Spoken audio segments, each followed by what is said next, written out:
नमस्कार, ये आकाशवाणी शिमला है। अब आप नुसरत अंजुम से प्रादेशिक समाचार सुनिए। मुख्यमंत्री सुखविंदर सिंह सुक्खू आज हमीरपुर जिले के दौरे पर रहेंगे। वे खैरी में बाढ़ प्रभावित क्षेत्र का जायजा लेंगे और प्रभावित लोगों से मिलेंगे। इसके बाद मुख्यमंत्री सुजानपुर विधानसभा क्षेत्र के गांव चबूतरा पहुंचेंगे और प्रभावित लोगों से मिलकर राहत व पुनर्वास कार्यों की समीक्षा करेंगे। मुख्यमंत्री इसके बाद नादौन के वार्ड नंबर 4 और गांव बड़ा में भी आपदा प्रभावित क्षेत्रों का जायजा लेंगे। शाम को मुख्यमंत्री का शिमला लौटने का कार्यक्रम है। नेता प्रतिपक्ष जयराम ठाकुर ने कल कुल्लू के अखाड़ा बाजार में आपदा स्थल का दौरा कर प्रभावित परिवारों से मुलाकात की। इस अवसर पर उन्होंने कहा कि धीरे धीरे पूरे प्रदेश में जानमाल के नुकसान का दायरा बढ़ता जा रहा है। उन्होंने कहा कि मानसून लगभग अपनी समाप्ति पर है, लेकिन जाते जाते उसने कुल्लू को कभी न भरने वाले जख्म दिए हैं। उन्होंने कहा कि चंबा और मंडी में भी त्रासदी से भारी नुकसान हुआ है। इसके बाद जयराम ठाकुर ने आपदा प्रभावित ओल्ड मनाली का दौरा किया और प्रभावित परिवारों से मुलाकात की। पत्रकारों से बातचीत में उन्होंने कहा कि वर्ष 2023 के मुकाबले संपत्ति का इस बार प्रदेश में ज्यादा नुकसान हुआ है।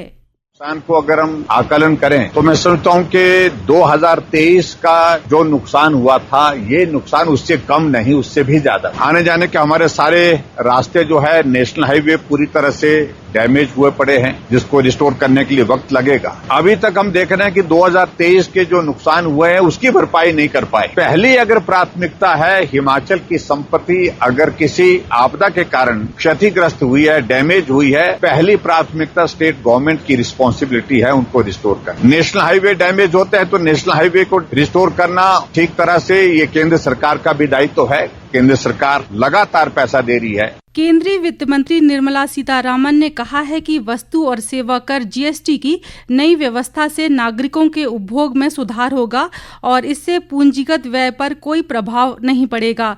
सीतारामन ने कहा कि 99% वस्तुओं और सेवाओं पर अब या तो 0 या 5 से 18% तक का जीएसटी लगेगा। उन्होंने कहा कि पहली बार केंद्र सरकार ने जीएसटी पर क्षतिपूर्ति मुआवजा और समग्र प्रस्ताव पारित किया है। उन्होंने कहा कि पेट्रोलियम और अल्कोहल उत्पाद जीएसटी के दायरे से बाहर होंगे। वित्त मंत्री ने बताया कि सरकार उन निर्यातकों की सहायता का प्रयास कर रही है जिन पर 50% अमेरिकी आयात शुल्क का प्रभाव पड़ा है। प्रदेश के अधिकांश भागों में बादलों के बीच बारिश का क्रम रुक रुक कर जारी है। हालांकि आगामी 24 घंटों के दौरान मानसून की रफ्तार में कुछ कमी आई है, जिससे प्रदेश में राहत कार्यों में तेजी आने की संभावना है।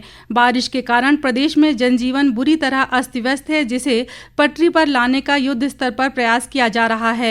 मौजूदा मानसून सीजन में राज्य में सार्वजनिक संपत्ति को हुए नुकसान का प्रारंभिक आकलन लगभग 3,800 करोड़ रुपए लगाया गया है। राज्य आपदा प्रबंधन प्राधिकरण के अनुसार प्रदेश में अभी भी 4 राष्ट्रीय राजमार्ग, 1087 अन्य सड़कें, 2,838 बिजली ट्रांसफार्मर और 509 पेयजल योजनाएं बाधित हैं। वहीं मौसम विभाग ने आज से प्रदेश में मानसून के कमजोर पड़ने की संभावना जताई है। इस बीच चंबा में मणिमहेश यात्रियों को रेस्क्यू करने का अभियान जारी है। पिछले कल शाम तक जहां भारतीय वायुसेना के चिनूक हेलीकॉप्टर के जरिए 524 श्रद्धालुओं को रेस्क्यू किया गया, वहीं भरमौर में बचे अन्य श्रद्धालुओं को चंबा पहुंचाने के लिए आज 2 हेलीकॉप्टर लगाए गए हैं। और अब सुर्खियां समाचार पत्रों से। आज समाचार पत्रों ने अलग अलग खबरों को प्रमुखता दी है। दैनिक जागरण की सुर्खी है, अपना चिनूक आपदा राहत में अचूक, 2 चिनूक हेलीकॉप्टर से 12 उड़ानें भर 524 मणिमहेश श्रद्धालु सुरक्षित निकाले। अमर उजाला का शीर्षक है, कुल्लू और चंबा में 5 शव बरामद, किन्नौर में बाढ़ से भारी नुकसान, पूह में बनी झील। दिव्य हिमाचल व हिमाचल दस्तक की एक जैसी सुर्खी है, वन नीति में संशोधन करे केंद्र। पंजाब केसरी की सुर्खी है, आपदा से निपटने के लिए 3,000 करोड़ का प्रोजेक्ट तैयार। इसी पत्र की एक अन्य खबर है, 6 दिन बाद मंडी मनाली एनएच एक तरफा बहाल, एनएच दुरुस्त करने के लिए 104 करोड़ जारी। इसी के साथ ये समाचार बुलेटिन समाप्त हुआ। हमारा अगला बुलेटिन आप सुन सकते हैं सुबह 11 बजे। नमस्कार।